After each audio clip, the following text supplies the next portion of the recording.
السلام علیکم ورحمۃ اللہ وبرکاتہ۔ الحمد للہ رب العالمین والصلاة والسلام علی سید الانبیاء والمرسلین نبینا محمد وعلی آلہ وصحبہ اجمعین ومن تبعهم بإحسان إلى يوم الدین، اما بعد۔ محترم حاضرین کرام، صلاۃ التراویح میں پڑھی گئی آیات کے خاکے کے طور پر دروس کا آغاز کیا گیا تھا۔ آج اس کی یہ چوتھی کڑی ہے۔ کل تراویح کی نماز میں الحمدللہ سورۃ البقرہ کا اختتام ہوا اور سورہ آل عمران کی 30 آیات کی تلاوت فرمائی گئی۔ اللہ رب العالمین نے سب سے پہلے چند آیات کے اندر خرچ کرنے والوں کے سلسلے میں تذکرہ کیا اور کہا کہ جو اللہ کے راستے میں خرچ کرتے ہیں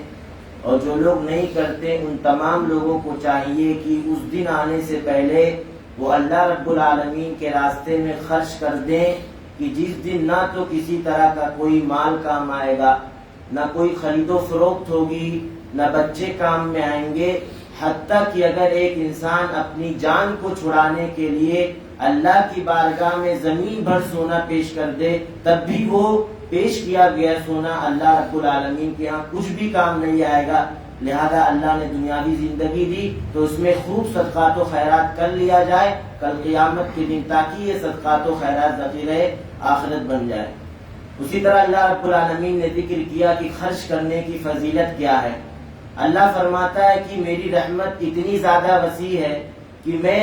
ایک ایک نیکی کا 10 گنا زیادہ ثواب دیتا ہوں، اور 10 گنا سے 700 گنا تک میں ثواب دیتا ہوں، اور اسی طرح اپنے فضل سے اس ثواب کا اضافہ بھی کرتا رہتا ہوں۔ لیکن یہ ساری چیزوں کا دار و مدار کس پر ہے؟ آدمی کی نیت جس اعتبار سے ہوگی، جتنی خالص ہوگی، اللہ رب العالمین اس کے ثواب میں اضافہ فرماتا جائے گا۔ اگر ایک انسان اللہ کے راستے میں 1 روپیہ خرچ کرتا ہے لیکن اس کی نیت خالص ہوتی ہے تو اللہ تعالیٰ اس 1 روپے کو پہاڑوں کے مانند بنا دیتا ہے۔ لیکن اگر ایک انسان پہاڑوں کے مانند خرچ کر دے، اس کی نیت خراب ہو، اس کی نیت اللہ رب العالمین کے لیے نہ ہو، تو وہ پہاڑوں کے برابر خرچ کیا گیا پیسہ، روپیہ، سونا اللہ رب العالمین کے ہاں کوئی بھی وقار نہیں رکھیں گے۔ اسی طرح جو لوگ اللہ کے راستے میں خرچ کرتے ہیں، اللہ تعالیٰ نے 2 باتوں کی تنبیہ کی کہ ہمیشہ 2 باتوں کو ذہن میں رکھا جائے کہ آپ جن لوگوں پر خرچ کرتے ہیں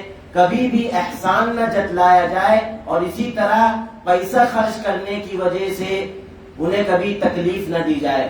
اللہ رب العالمین نے 2 مثال دی کہ اگر کوئی ایسا کرتا ہے، یعنی جس انسان پر کوئی خرچ کیا اس کے بعد اس پر احسان جتلا دیا اور اسی طرح اس نے تکلیف دے دی، تو اللہ فرماتا ہے کہ ایسے لوگوں کی مثال اس کافرین کی طرح ہے جن کا ایمان اللہ رب العالمین پر نہیں ہے اور آخرت پر نہیں ہے۔ یعنی یہ مثال دے کر اللہ رب العالمین نے کہنا چاہا کہ کافرین کے اعمال، اچھے اعمال کل قیامت کے دن کچھ بھی کام نہیں آئیں گے۔ تو جو انسان اللہ کے راستے میں خرچ کیا، اس کے بعد احسان جتلا دیا، تکلیف دے دی اس انسان کو خرچ کرنے کی وجہ سے، تو اس مسئلے میں اس کی نیکیاں برباد کر دی جائیں گی۔ باقی کافرین کی طرح ہر اعتبار سے سیم نہیں ہوگا، صرف اس مسئلے میں اس کی نیکیاں جس طرح کافرین کی نیکیاں برباد ہوتی ہیں، اسی طرح خرچ کرنے والے کی نیکیاں صرف اس مسئلے میں کہ جو اس نے خرچ کیا ہے، اللہ رب العالمین اس کی تمام نیکیوں کو جو اس نے خرچ کیا اللہ برباد کر دیتا ہے۔ اللہ تعالیٰ نے دوسری مثال دی، کہا جیسے ایک پتھر ہو، اس پر دھول پڑ گئی ہو، اب موسلا دھار بارش شروع ہو جائے تو جس طرح موسلا دھار بارش ہونے کی وجہ سے پتھر پر جو دھول تھا وہ ختم ہو جائے گا، اسی طرح جس انسان نے احسان جتلاتے ہوئے خرچ کر دیا یا یہ کہ بعد میں احسان جتلا دیا اور تکلیف دے دی، تو جس طرح دھول ختم ہو گئی موسلا دھار بارش آنے کی وجہ سے، ویسے ہی اللہ رب العالمین اس کی نیکیوں کو برباد کر دے گا۔ اور اسی طرح اللہ رب العالمین نے ان آیات کے درمیان آیت الکرسی کو ذکر کیا۔ ہم سب جانتے ہیں کہ آیت الکرسی کسے کہتے ہیں؟ اللہ لا الہ الا هو الحی القیوم کو۔ پوری آیت کریمہ کو اللہ رب العالمین نے ذکر کیا، اور آپ جانتے ہیں کہ یہ آیت کریمہ بہت سے اہم باتوں پر مشتمل ہے۔ سب سے پہلے اس آیت کریمہ میں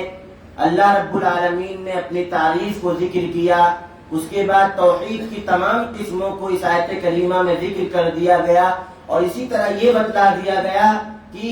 اللہ رب العالمین کا علم ساری چیزوں کو گھیرے ہوئے ہے، اور اسی طرح اللہ رب العالمین کی جو کرسی ہے وہ زمین و آسمان سے بھی بڑی ہے، یعنی بہت اہم باتوں پر یہ آیت کریمہ مشتمل ہے۔ اسی وجہ سے جب آپ احادیث میں دیکھیں گے تو جناب محمد رسول اللہ صلی اللہ علیہ وسلم نے بہت زیادہ فضیلت اس آیت کریمہ کی بیان کی، جسے ہم آیت الکرسی کہتے ہیں۔ اللہ کے رسول صلی اللہ علیہ وسلم نے ایک موقع پر فرمایا تھا کہ جو انسان فرض نمازوں کے بعد آیت الکرسی کا اہتمام کرتا ہے، آیت الکرسی کے پڑھنے کا اہتمام کرتا ہے، اللہ رب العالمین ایسے انسان کو جنت میں داخل کرے گا۔ اسی طرح ایک انسان سونے سے پہلے آیت الکرسی پڑھ لیتا ہے تو اللہ تعالیٰ ایک نگہبان فرشتے کی شکل میں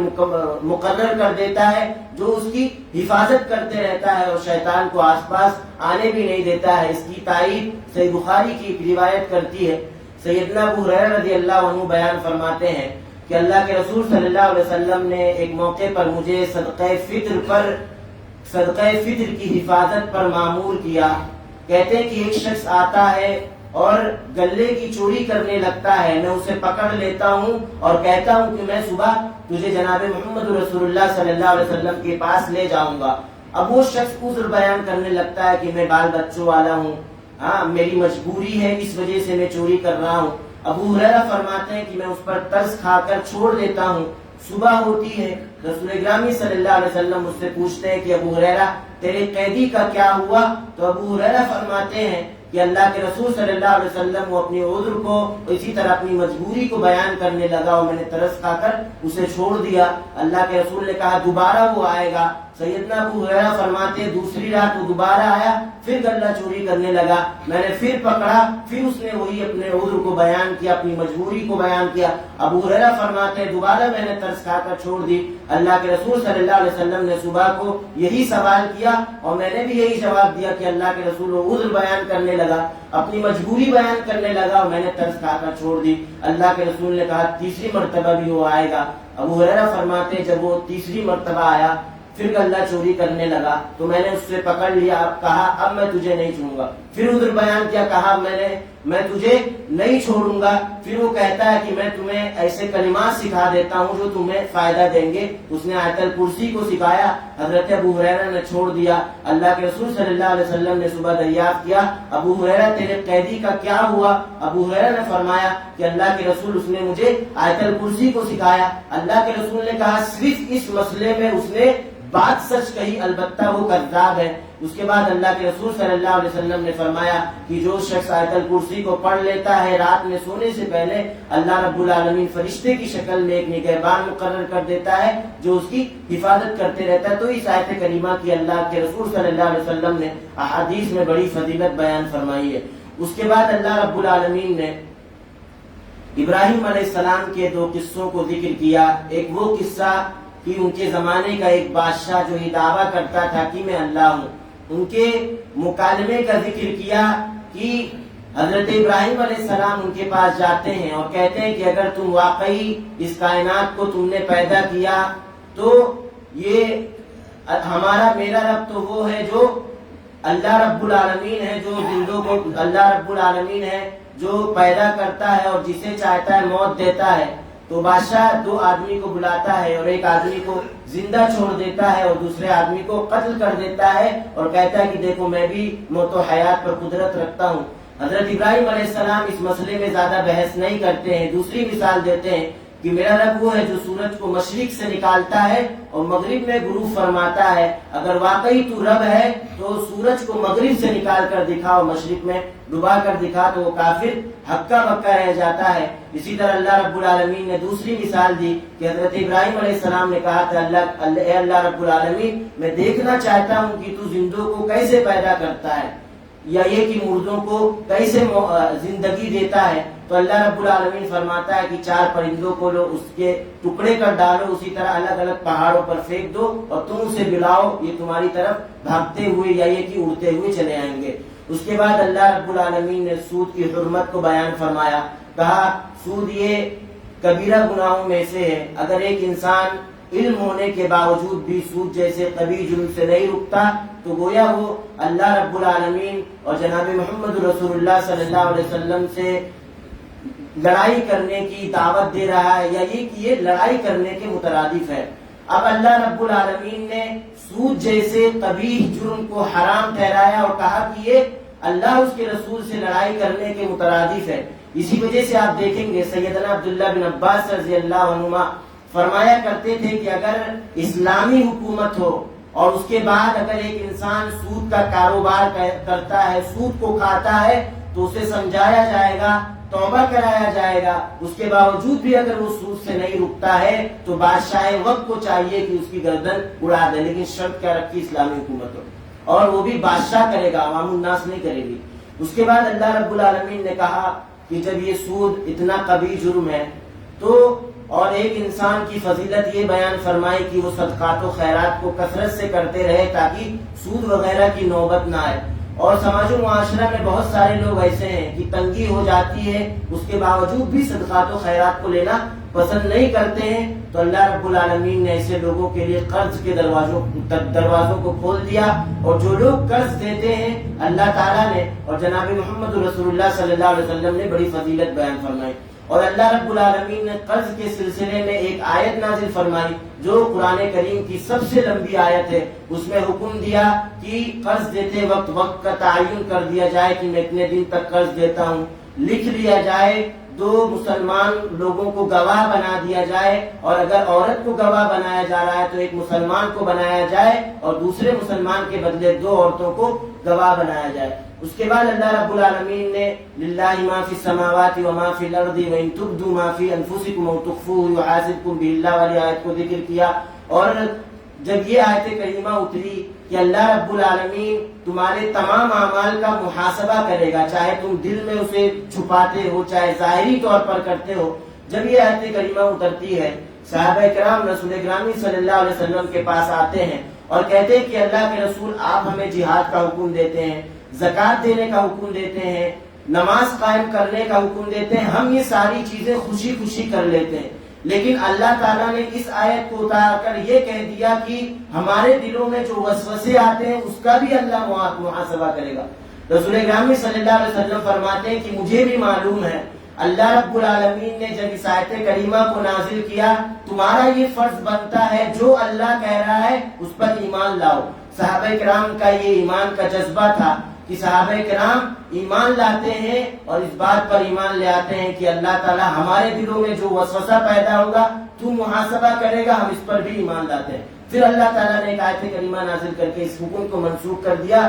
کہ لا یکلف اللہ نفسا الا وسعہا، کہ تمہارے نفسوں میں جو وسوسے آتے ہیں اس پر تمہارا کنٹرول نہیں ہوتا، لہذا جس چیز پر ایک انسان طاقت نہیں رکھتا اس پر اس کا مواخذہ نہیں کیا جائے گا۔ پھر اللہ کے رسول صلی اللہ علیہ وسلم کی ایک دعا کو ذکر کیا کہ ربنا لا تؤاخذنا ان نسینا، کہ جو ہم بھول کر اللہ رب العالمین گناہ کر لیں اللہ تعالیٰ کل قیامت کے دن اس پر مواخذہ اور اسی طرح محاسبہ نہ کرنا۔ پھر اللہ رب العالمین نے سورہ آل عمران کو ذکر کیا۔ سورہ آل عمران کے بارے میں آپ جانتے ہیں کہ اللہ کے رسول صلی اللہ علیہ وسلم نے ایک موقع پر فرمایا تھا کہ لوگوں سورہ بقرہ اور سورہ آل عمران کی تلاوت کیا کرو، اس لیے کہ کل قیامت کے دن یہ اپنے پڑھنے والوں کی طرف سے جھگڑا کرے گی۔ اسی طرح آپ دیکھیں گے اس سورت کے اندر اس سورت کا آغاز اللہ تعالیٰ نے حروف مقطعات کے ذریعے کیا اور سورہ بقرہ کا بھی حروف مقطعات کے ذریعے کیا تھا، یہ ثابت کرنے کے لیے کہ یہ قرآن جناب محمد رسول اللہ صلی اللہ علیہ وسلم پر نازل کیا گیا، یہ آخری کتاب ہے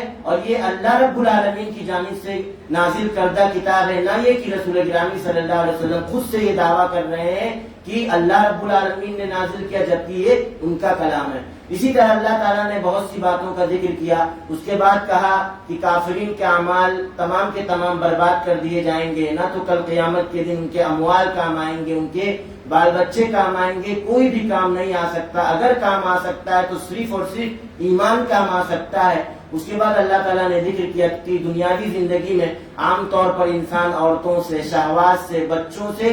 سونے چاندی سے محبت کرتا ہے اور اسی کے ذریعے ایک انسان کی آزمائش ہوتی ہے۔ اگر ایک انسان ان ساری چیزوں سے محبت کرتا ہے آخرت کو مطمئن نظر رکھ کر تو ایسا انسان آزمائش میں کامیاب ہو جاتا ہے، لیکن ایک انسان صرف دنیاوی زندگی میں ان چیزوں سے محبت کرتا ہے اور آخرت کو فراموش کر دیتا ہے تو کل قیامت کے دن ایسا انسان کامیاب نہیں ہو سکتا ہے۔ اسی طرح اللہ رب العالمین نے آگے ذکر کیا کہ جنگ خندق کے موقع پر صحابہ کرام اور رسول گرامی صلی اللہ علیہ وسلم خندق کو کھود رہے تھے۔ یہود و نصارہ اور مشرکین صحابہ کرام کا اور رسول گرامی صلی اللہ علیہ وسلم کا مذاق اڑا رہے تھے کہ ان کو دیکھو، کھانے کے لیے پیسہ نہیں ہے، لڑنے کے لیے ہتھیار نہیں ہے اور خندق کو کھود رہے ہیں اپنے بچاؤ کے لیے۔ اللہ تعالیٰ نے آیت کریمہ نازل کر کے آیت کریمہ نازل کر کے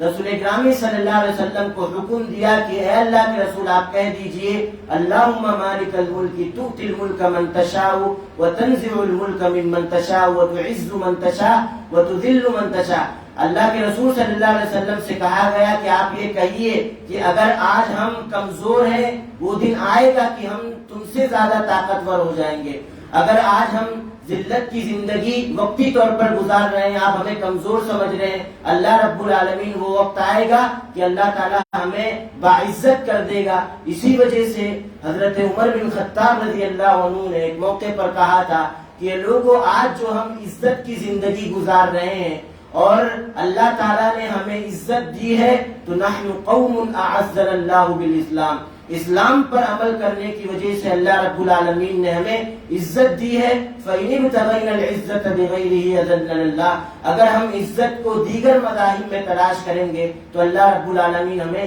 ذلیل و رسوا کر کے رکھ دے گا۔ تو اللہ تعالیٰ نے اس آیت کریمہ میں ایک اہم پیغام دیا تمام مسلمانوں کو کہ اگر ایک انسان ذلت کی زندگی گزار رہا ہے تو اسے دیکھنا چاہیے، اپنا محاسبہ کرنا چاہیے کہ وہ دین اسلام میں اللہ اور اس کے رسول جناب محمد رسول اللہ صلی اللہ علیہ وسلم کے کتنے فرامین پر عمل کرتا ہے اور کتنے فرامین کو جاننے کے باوجود بھی چھوڑ دیتا ہے کہ ہمارے فلاں امام کا، ہمارے فلاں بزرگ کا یہ موقف ہے تو ہم حدیث کو کیسے لے سکتے ہیں۔ بہت سارے لوگ آپ کو اس طرح کے مل جائیں گے۔ اس کے بعد اللہ تعالیٰ نے کہا کہ ایک مومن کے لیے درست نہیں کہ کسی کافر کو دوست بنائے۔ ایک مومن والی حکومت کے لیے یہ زیب نہیں دیتا کہ ایک حکومت جو مومنوں کی ہے وہ کافروں والی حکومت کو دوست بنائے۔ اللہ رب العالمین نے یہ اس لیے ذکر کیا کہ ایک اچھا سا اچھا کافر جب بھی موقع ملے گا آپ کو وہ تکلیف ضرور پہنچا دے گا، آپ کو وہ نقصان ضرور پہنچا دے گا۔ لہذا تمام مومنین کو یہ حکم دیا گیا کہ آپ کافروں کو اپنا دوست مت بناؤ۔ اگر آپ کو دوست بنانا ہی ہے، آپ کی مجبوری ہے تو آپ ایسے دکھاوے کے لیے دوست بنا لو، لیکن حقیقی معنوں میں دوست اگر کسی کو آپ کو بنانا ہے تو مومنین کو بنائیے۔ اس لیے کہ ایک انسان کی پہچان کیسے ہوتی ہے، اگر ایک انسان کو آپ کو پہچاننا ہے تو اس کے دوست احباب کو دیکھ لو، جس طرح کا وہ اس کا کلچر ہوگا ویسے ہی وہ دوست و احباب کو بنائے گا۔ تو یہ چند باتیں تھیں ان آیات کے سلسلے میں۔ اللہ رب العالمین سے دعا ہے کہ بار الہ ہم تمام لوگوں کو دین اسلام کے تمام احکام و فرامین کو سمجھنے کی توفیق عطا فرما اور ہم سبوں کی اس حاضری کو قبول فرما، ہم سبوں کو کہنے سننے سے زیادہ عملی زندگی میں ان باتوں کو نافذ کرنے کی توفیق عطا فرما۔ آمین وآخر دعوانا الحمدللہ رب العالمین، والسلام علیکم ورحمۃ اللہ وبرکاتہ۔